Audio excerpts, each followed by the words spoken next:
আসসালামু আলাইকুম রহমতুল্লাহি ওয়া বারাকাতুহু। আপনারা অনেকেই প্রশ্ন করেছেন যে স্যার, আমি আমার ছাত্রদেরকে, বিশেষ করে হেফজখানার ছাত্রদেরকে আমি অনেক পড়াই, অনেকভাবে পড়াই, কিন্তু আমার ছাত্রের পড়া মনে থাকে না। তাকে বারবার পড়ানোর পরেও তার পড়াগুলো মনে থাকে না, কি করতে পারি?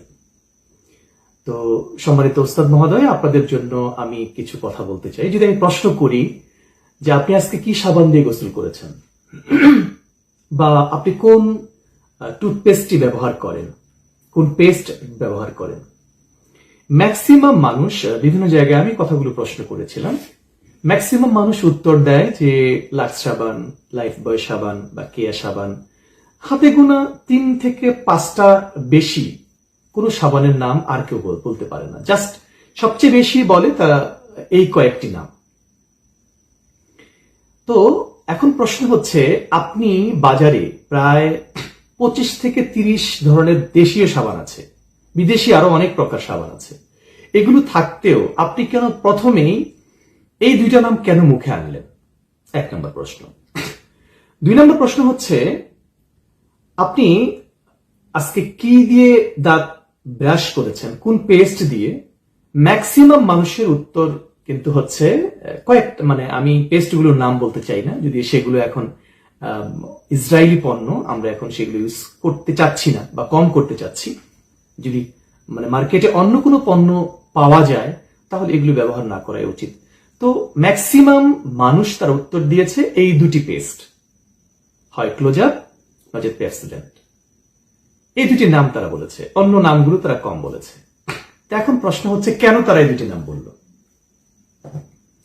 কাম টু দ্য মেইন পয়েন্ট। অনেক বিষয় আছে তারা এই 2টি নাম কেন বলেছে। কারণ হচ্ছে, এই কয়েকটি নাম আপনার মস্তিষ্কে ট্যাটু হয়ে গেছে, গেঁথে গেছে, যার কারণে আপনি চোখ বন্ধ করলেই সাবানের নাম যদি আপনি মনে করতে চান তাহলে এই 2টি নাম আপনার চোখে ভেসে ওঠে। পেস্টের নাম মনে করতে চাইলে আপনি চোখ বন্ধ করলে আপনার এটা ভেসে ওঠে। এটা হচ্ছে ট্যাটু পদ্ধতি। তো যখন আপনি কোন স্টুডেন্টকে পড়াবেন, এই পড়াটিকে যদি আপনি ট্যাটু পদ্ধতির মতো তার মস্তিষ্কে, মানুষের মস্তিষ্কের 2টা পার্ট, একটা হচ্ছে অস্থায়ী মেমোরি আর একটা হচ্ছে স্থায়ী মেমোরি। প্রথমত আমরা অস্থায়ী মেমোরিতে আমাদের কথাগুলো, যে কোনো বিষয়গুলো এখানে নেই। দ্বিতীয়ত হচ্ছে সেকেন্ড মেমোরি, যেটা স্থায়ী মেমোরিতে সেটা যায়, এটার হচ্ছে প্রয়োজনীয়তা এবং উপস্থাপন ভঙ্গির উপরে দ্বিতীয় মেমোরিতে সেটা সেট হয় এবং সেটাই রয়ে যায়। এখন আমরা যারা পড়াই, যে কোনো পড়ানো, সেটা হেফজ বিভাগে হতে পারে অথবা অন্যান্য জেনারেল শাখাতেও হতে পারে, যখন আমরা পড়াই, পাঠটাকে যখন উপস্থাপনা করি, এই উপস্থাপনাটার ভঙ্গিটা এবং উপস্থাপনার কৌশলটাই, এটাই হচ্ছে আপনার ছাত্রের সেই মেমোরিতে, কোন মেমোরিতে সেটা অ্যাকসেপ্ট করবে। দেখেন, আমরা যখন ছোট ছিলাম, আমরা সব অনেকে এটা কবিতা পড়েছি, রবীন্দ্রনাথের একটা কবিতা পড়েছি, মনে করো যেন বিদেশে ঘুরে, মাকে নিয়ে যাচ্ছি অনেক দূরে, তুমি যাচ্ছ পালকিতে মা চড়ে, দরজা দুটো একটুকু ফাঁক করে, আমি যাচ্ছি রাঙা ঘোড়ার পরে, টকবগিয়ে তোমার পাশে পাশে।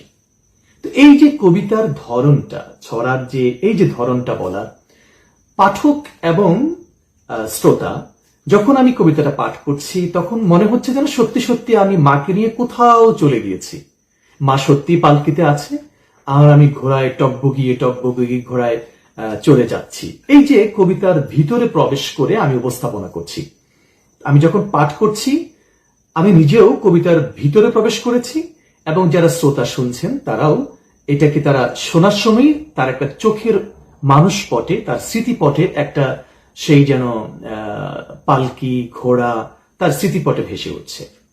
আপনি যদি যখন পড়াটা উপস্থাপন করবেন ছাত্রের সামনে, তখন আপনি যদি এইভাবে উপস্থাপন করতে পারেন এবং বারবার রিপিট করেন, আপনি বলবেন, ছাত্র শুনবে, ছাত্র বলবে, আপনি শুনবেন, এভাবে যদি রিপিট করতে পারেন, এবং এটা যখন সে বলবে, যখন আপনি শুনবেন, তখন আপনি মুচকি হাসি দিয়ে বুঝাবেন যে তোমার পড়াটা আমি পরিপূর্ণভাবে শুনছি এবং অ্যাকসেপ্ট করছি। প্রত্যেকটা মানুষ যখন কথা বলে অপর মানুষের সাথে, সেই শ্রোতা কিভাবে কথাটা নেয় এটার উপর ভিত্তি করে বক্তার অনেক কথা বের হয়। যখন ছাত্রটি পড়া আপনার কাছে বলছে তখন আপনি খুব মনোযোগী হয়ে শুনবেন এবং পড়া শেষ করলে আপনি তাকে ধন্যবাদ দেবেন। সুন্দর করে একটা মানে সুন্দর করে আপনি তাকে বলবেন যে আজকের পড়াটা তোমার অনেক সুন্দর হয়েছে, এজন্য তোমাকে অনেক ধন্যবাদ, আর তোমার পড়াটা আজকে আমার অনেক ভালো লেগেছে। আপনি যদি এইভাবে বলতে পারেন, আর যখন পড়াটা উপস্থাপন করবেন একটা কথা সবসময় মাথায় রাখবেন যে আপনি, আমি সকলেই আমরা সহজ বিষয়টাকে বেশি পড়তে চাই, বেশি জানতে চাই। তো যে কোনো বই, যেমন আপনি আপনার যদি ছোট লাইফে চলে যান, ক্লাস 1, 2, 3, 4, 5 চলে যান, তাহলে আপনি যদি জিজ্ঞাসা করি আপনি কোন বইটি সবচেয়ে বেশি খুলেছেন, তাহলে অ্যান্সার হবে যে আমার সবচেয়ে প্রিয় সাবজেক্ট যেটা, সেটা আপনি সবচেয়ে বেশি খুলেছেন। পড়তে বসলেই সেই সাবজেক্টটা একবার দেখতেন, আর যেগুলো একটু কঠিন, অপ্রিয়, সেগুলো আপনি দেখতে চাইতেন না। যেগুলো কঠিন, অনেকে বলতো এটা কঠিন, এটা কঠিন, আপনি শুনে শুনে সেটা কঠিন মনে করেছেন। তো ছাত্রের সামনে যখন আপনি পড়াটা উপস্থাপন করবেন, বলবেন যে এটা অনেক সহজ, অনেক সহজ, অনেক সুন্দর, তুমি এটা অনেক ভালো করবে এবং ভালো পড়বে। যদি আপনি এইভাবে বলতে পারেন, আপনি বিশ্বাস করেন ছাত্রটি পড়াটি খুব সুন্দরভাবে অ্যাকসেপ্ট করবে এবং তার স্মৃতিপটে, সেকেন্ড মেমোরিতে সে এটাকে নেবে। আর এটাকে বলে মার্কেটিং পলিসির ট্যাটো পদ্ধতি, যে বারবার রিপিট করা এবং তার কাছে সেই জিনিসটি এমনভাবে উপস্থাপন করা যেন এটা অনেক সহজ বিষয় এবং তার অনেক প্রয়োজন। যখন আপনি এটা করতে পারবেন, ইনশাআল্লাহ তাআলা আশা করি আপনার ছাত্র আর সহজেই ভুলবে না। ভালো থাকবেন। আসসালামু আলাইকুম ওয়া রাহমাতুল্লাহি ওয়া বারাকাতুহু।